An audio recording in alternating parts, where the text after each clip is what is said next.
We start off in Zambia, where the country's creditors have pledged to restructure its debts, a move the IMF Managing Director Kristalina Georgieva welcomed as clearing the way for a $1.4 billion fund program. The creditor committee, co-chaired by China and France, said it supported Zambia's envisaged IMF Upper Credit Tranche program and its swift adoption by the IMF Executive Board. In 2020, Zambia became the first African country in the pandemic era to default. The restructuring of its external debt, which amounted to more than $17 billion at the end of last year, is seen by many analysts as a test case. Now, Thabo Kawana is the director and spokesperson at the Ministry of Information and Media in Zambia. He joins us live via Zoom from Lusaka for more on this story. Thank you very much, Mr. Kawana, for joining us. So what are the terms of this restructuring of Zambia's debt? Thank you very much for having us. Well, it's good news for us as a country that our creditors have shown a positive indication that we shall be able to get that which we asked them. And we are grateful to the committee co-chaired between China and France and deputized by South Africa. So what this means to us is that the creditors mainly have agreed to take a haircut, also to stretch our repayment. And out of that, we are to get ourselves some headroom, some fiscal space, so that the money we're supposed to use to pay back, and since we've been given some space to repay, we can utilize that money in our economy to be able to look after our people better. Now, in 2020, Zambia became the first country in Africa in the pandemic era to default on foreign debt. What measures is the government doing to restore confidence among bondholders? Well, it is what we are putting in place in terms of management and financial discipline as a country, and ensuring that we put development first in our agenda for our people. We are the first African country in the last 2 years to get an IMF certificate of economic fitness. And this has helped to restore confidence in our bondholders and creditors. And you saw that our president also, as our chief marketer, is globetrotting and ensuring that his trips are bringing fruits back home. He was in the EU, where he addressed the EU, and out of that you saw the EU president visiting Zambia, you saw the Italian president visiting Zambia, and he also attended in Cape Town, the Indaba.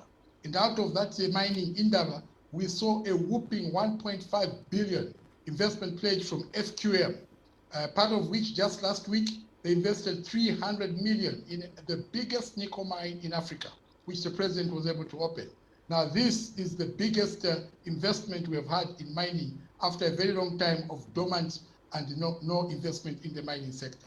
So this is what is giving confidence to the people around us, the international community, that now they've got the correct men and women in office.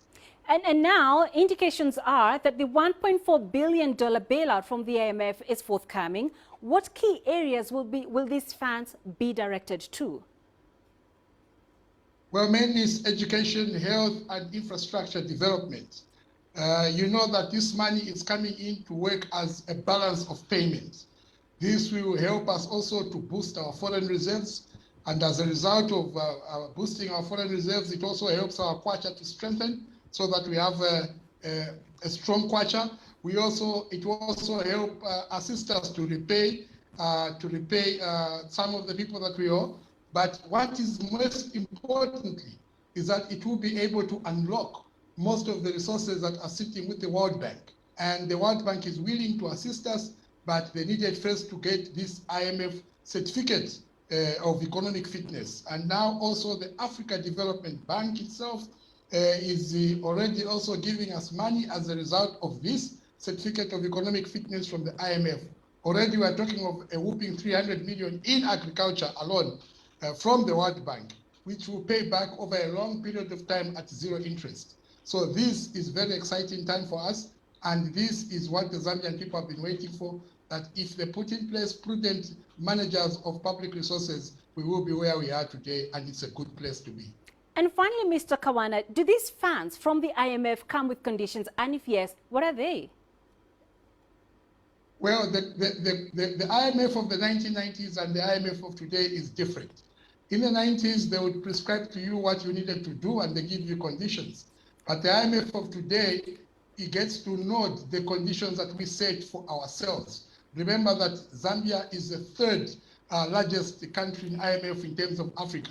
On the African continent, we are number 3.